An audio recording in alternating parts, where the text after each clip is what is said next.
Hi friends, welcome back to ಬಿಬಾರತ್ channel. So friends, ಈ ಒಂದು ವಿಡಿಯೋದಲ್ಲಿ ನಾವು ವೀಟ್ ಪಾಸ್ತಾ ಮಾಡೋದು ಹೇಗೆ ಅನ್ನೋದನ್ನು ನೋಡೋಣ. ಇದು ಕಂಪ್ಲೀಟ್ಲಿ ವೀಟಲ್ಲಿ ಮಾಡಿರ್ತೀವಿ ಮತ್ತು ಇದು ಮೈದಾ ಇನ್ಕ್ಲೂಡ್ ಆಗಿರೋದೇ ಇಲ್ಲ, ಹಾಗಾಗಿ ಮಕ್ಕಳಿಗೆ ಕೂಡ ಒಳ್ಳೆಯದಿರುತ್ತೆ ಮತ್ತು ಸ್ನ್ಯಾಕ್ಸಿಗೆ ಯೂಸ್ ಮಾಡಬಹುದು. ಮತ್ತು ಮಧ್ಯಾಹ್ನ ಲಂಚ್ ಕೂಡ ಅಥವಾ ಟಿಫಿನ್ ಬಾಕ್ಸ್ ಮಕ್ಕಳಿಗೆ ತೊಗೊಂಡು ಹೋಗೋದಕ್ಕೆ ಕೂಡ ತುಂಬ ಚೆನ್ನಾಗಿರುತ್ತೆ ಮತ್ತು ಟೇಸ್ಟಿಯಾಗೂ ಇರುತ್ತೆ. ಯೂಶ್ವಲಿ ನಾವು ಚೈನೀಸ್ ಫುಡ್ ಮಾಡುವಾಗ ಲೈಕ್ ಎಲ್ಲ ಒಂದು ವೆಜಿಟೇಬಲ್ಸ್ನ ಚಿಕ್ಕದಾಗಿ ಹಚ್ಕೋಬೇಕಾಗ್ತದೆ. ಸೊ ಅದೇ ರೀತಿಯಾಗಿ ನಾನು ಇಲ್ಲಿ ಮಾಡ್ಕೊಂಡು ಹೋಗ್ತಾ ಇದ್ದೀನಿ. ಸೊ ಫ್ರೆಂಡ್ಸ್, ಮೊದಲಿಗೆ ನಾನು ಒಂದು ಬಾಣಲಿಯಲ್ಲಿ ಕುಕ್ಕಿಂಗ್ ಆಯಿಲ್ ಹಾಕ್ಕೊಂಡು ಅದು ಸ್ವಲ್ಪ ಬಿಸಿ ಆಗೋವರೆಗೂ ವೆಯ್ಟ್ ಮಾಡಿ ನೆಕ್ಸ್ಟು ಗಾರ್ಲಿಕ್ ಹಾಕ್ತಾಯಿದ್ದೀನಿ, ಎಲ್ಲ ಚಿಕ್ಕದಾಗಿ ಚಾಪ್ ಮಾಡ್ಕೊಂಡಿದ್ದೀನಿ. ನೆಕ್ಸ್ಟು ಜಿಂಜರ್ ಹಾಕ್ತಾಯಿದ್ದೀನಿ. ಸೊ ಇದೆಲ್ಲ ನಿಮ್ಗೆ ಅಂದರೆ ಕ್ವಾಂಟಿಟಿ ನೋಡಿಬಿಟ್ಟು ತೊಗೊಳ್ಬೇಕಾಗತ್ತೆ, ಎಷ್ಟು ನೀವು ಪಾಸ್ತಾ ಹಾಕ್ತಾಯಿದ್ದೀರಾ ಅಂತ. ನೆಕ್ಸ್ಟು ಗ್ರೀನ್ ಚಿಲ್ಲಿ ಹಾಕ್ತಾಯಿದ್ದೀನಿ. ಸೊ ಇದೆಲ್ಲ ಹಾಕ್ಬಿಟ್ಟು ನೀಟಾಗಿ ಬಾಡಿಸ್ಕೊಳ್ಳೋಣ. ಯೂಶ್ವಲಿ ಚೈನೀಸ್ ಫುಡ್ ಅಂದರೆ ಮಕ್ಕಳಿಗೆಲ್ಲ ತುಂಬ ಒಂದು ಇಷ್ಟ ಆಗುತ್ತೆ ಅಲ್ವಾ. ಸೊ ಹಾಗಾಗಿ ಮನೆಯಲ್ಲೇ ಮಾಡಿದ್ರೆ ಇದನ್ನು ಆರೋಗ್ಯವಾಗಿರುತ್ತೆ. ನೆಕ್ಸ್ಟು ನಾನು ಚಾಪ್ ಮಾಡಿರುವಂಥ ಆನಿಯನ್ ಸೇರಿಸ್ಕೊತಾ ಇದ್ದೀನಿ, ಸೇರಿಸ್ಕೊಂಡು ಬಾಡಿಸ್ಕೊತಾ ಇದ್ದೀನಿ ಇಲ್ಲಿ.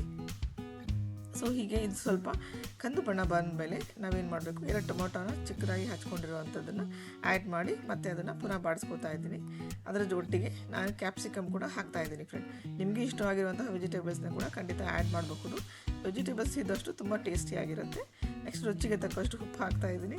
Next 1 spoon tomato sauce add ಮಾಡ್ತಾಯಿದ್ದೀನಿ ಮತ್ತು ಸೋಯಾ ಸಾಸ್ ಕೂಡ ಆ್ಯಡ್ ಮಾಡ್ತಾಯಿದ್ದೀನಿ. ಯೂಶ್ವಲಿ ಚೈನೀಸ್ ಫುಡ್ ಅಂದರೆ ಇವೆಲ್ಲ ಇರಲೇಬೇಕಲ್ವಾ.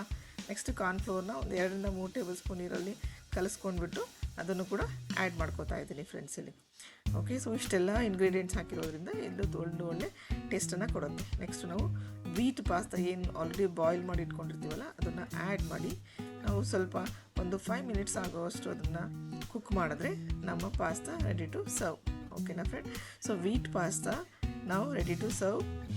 ಇದು ಮಕ್ಕಳಿಗೆ ತುಂಬ ಇಷ್ಟವಾಗಿರುವಂಥದ್ದು ಮತ್ತು ನಮಗೂ ಕೂಡ ದೊಡ್ಡವ್ರಿಗೆ ಆಗಾಗ ಒಂದು ಫಾರ್ ಎ ಚೇಂಜ್ ಅನ್ನೋದು ಹಾಗೆ ತಿನ್ನಲಿಕ್ಕೆ ಕೂಡ ತುಂಬ ಚೆನ್ನಾಗಿ ಅನಿಸುತ್ತೆ ಫ್ರೆಂಡ್. ಸೊ ಫ್ರೆಂಡ್ಸ್, ಇನ್ನೂ ನೀವು ನನ್ನ ಚಾನಲ್ ಸಬ್ಸ್ಕ್ರೈಬ್ ಮಾಡಿಲ್ಲ ಅಂದರೆ ಪ್ಲೀಸ್ ಸಬ್ಸ್ಕ್ರೈಬ್ ಮಾಡಿ, ಸಪೋರ್ಟ್ ಮಾಡಿ. ಬಿಕಾಸ್ ನಿಮ್ಮ ಸಪೋರ್ಟು ಇಂದ ನನಗಿನ್ನೂ ಒಂದೊಳ್ಳೆ ಇನ್ಸ್ಪಿರೇಷನ್ ಬರುತ್ತೆ. So that I can make A very good videos. ಓಕೆನಾ? ಸೊ ಮತ್ತು ನಾನು ಮಾಡ್ಕೋ ಪ್ರತಿಯೊಂದು ರೆಸಿಪಿ ಕೂಡ ತುಂಬ ಸಿಂಪಲ್ ಆಗಿರುತ್ತೆ. ಅದರಲ್ಲೂ ಬ್ಯಾಚುಲರ್ಸ್ಗೆ it's will be very easy to cook in a few minutes, so that they can also save the time. Okay, so friends, please ನನ್ನ ಚಾನಲ್ ಸಬ್ಸ್ಕ್ರೈಬ್ ಮಾಡಿಲ್ಲ ಅಂದರೆ ಸಬ್ಸ್ಕ್ರೈಬ್ ಮಾಡಿ, ಸಪೋರ್ಟ್ ಮಾಡಿ. Thank you so much for watching Vibha Raj cooking.